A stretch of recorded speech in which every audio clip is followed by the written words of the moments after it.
Welcome back to Season 8. This is Phoenix 1987-20, here to bring you my latest review video, and it's going to be on the movie Flash. I know everybody's done 1,000 different times, but this is my review video, and I don't give a flying fuck what y'all think. Sorry. But, to be honest, I thought the movie Flash was a really good movie.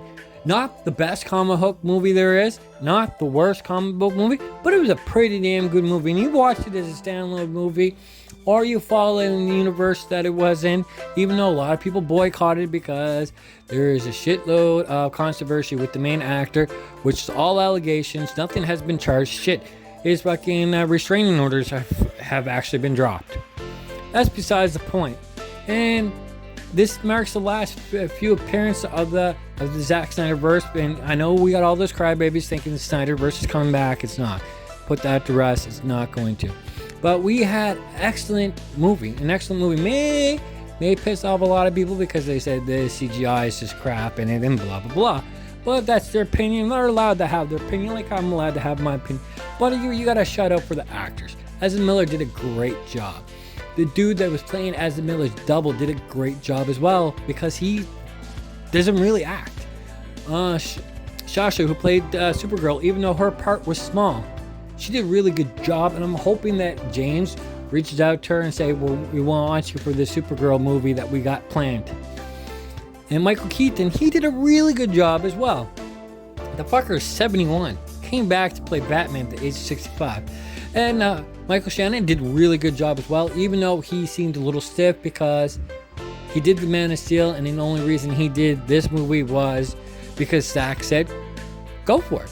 To be honest, that Zack actually told him to go for it, gave him his appraisal to do so. If not, he would have not come back and didn't. Now, saying that, we all expect it.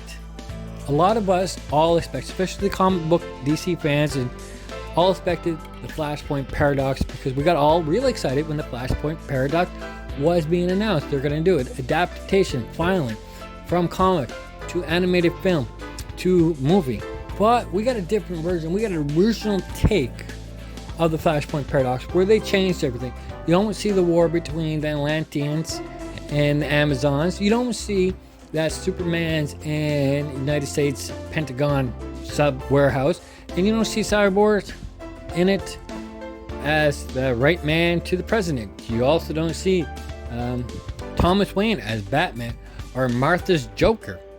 We didn't go with that. We went the continuation of Keaton Burton's world, where the Flash ended up on there. Now, Act 1, 2, and 3, Act 1 and 2 were awesome. 3 was horrible. Now, if I'm going to compare this movie to any other movie, I am going to compare it to Batman v Superman. Act 1 and Batman v Superman was good. Act 2, Batman v Superman was good.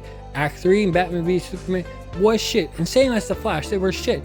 Now, both movies had their great points, and most of the movie had its changes. Like, look at what Zack did with Jimmy Olsen. He was a CIA agent. He also announced in Batman v Superman that Dick Grayson Robin was dead and beat up by Harley Quinn in the Joker. That's besides the point. So we take out Thomas Wayne out of this movie. We bring in Michael Keaton's Batman in this movie. Great job he did, was different. We take out Superman from this movie. We put in Supergirl. It's different. And we got a different take. And a lot of people are upset that, yes, they're still using Snyder characters. And guess what? They were obligated to film this film. Halfway through this film, technically Ezra Miller's contract is done. A lot of people did not sign back on the other contract. But besides that, this movie is good. They even did out shoutouts to everybody that played prior to Brendan Ralph returning as Superman. You had shoutouts to the original guy, and a lot of people said it was horrible because the guy that played the original Superman, he went because of the Superman role. That's fine. But it was still a shout out. You still had Nick Cage shout out, even though it was a little greasy, a little weird, but it was still a shout out. You saw that. You see Adam West shout out in there. And you seen Christopher Reeves. You hear me? There was a lot of shout outs there. And that's all that was really just shout outs. But You can't quite please everybody in these movies. So this movie was fun. It had action, it had comedy, it had drama. Shit, it had a little bit of sadness, because I know when I saw Michael Keaton Batman go and he died there after kicking the crap out of the kryptonite without an armor suit. Now think about that. Armor suit. Ben Affleck Batman didn't have an armor suit. It didn't have a regular suit. He had an armor suit. Keaton did that without the armor suit and fucking destroyed. It was great action, especially there in Russia when they were at the Red Sun plant there. The scene that was awesome. This is the fighting and using the gadgets. Maybe I'm just a diehard Michael Keaton Batman fan, but he's Batman. Nobody else is Batman but him. But I can tell y'all this much: Batman, The Flash, Supergirl, and everybody else. And like, you got to see some good old Snyder cameos in there as well. You had Jason Momoa with Aquaman make a post-credit scene. You had Ben Affleck, who played Batman for a good 5 minutes airtime, and it was his cameo. And he even said during interviews that he finally figured out how to play Batman. He played it the way that he wanted to play it. He even had a hand, with the design of the suit. But unfortunately, I'm gonna get a lot of hate for this video. Snyder fans did not like the suit, did not like the movie, thought it was crap, and want them all to come back. Guess what? Affleck actually hung it up, and if he was gonna come back, he was gonna come back with Ezra Miller. He's made that in his interviews. Don't believe me? Go fact check this. But overall, I think it's a good movie. It's a fun movie. The Flash is just, I don't know, it's a good movie. I've probably seen it about a dozen times now.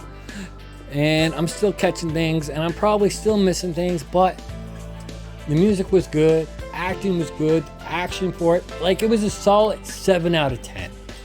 Like I said at the beginning, it's not the greatest comic book there is, but it's definitely not the worst. And I've seen a lot of shit come out, like, for example, Thor: Thunder and Love. That was garbage. But besides that, leave me some hate. I know I'm gonna get hate for this video, and I love it already. So for now, enjoy your movies. Stop thinking this all. Watch it one by one. Enjoy. But until then, I'll see you next time on the flip side, kid. Peace.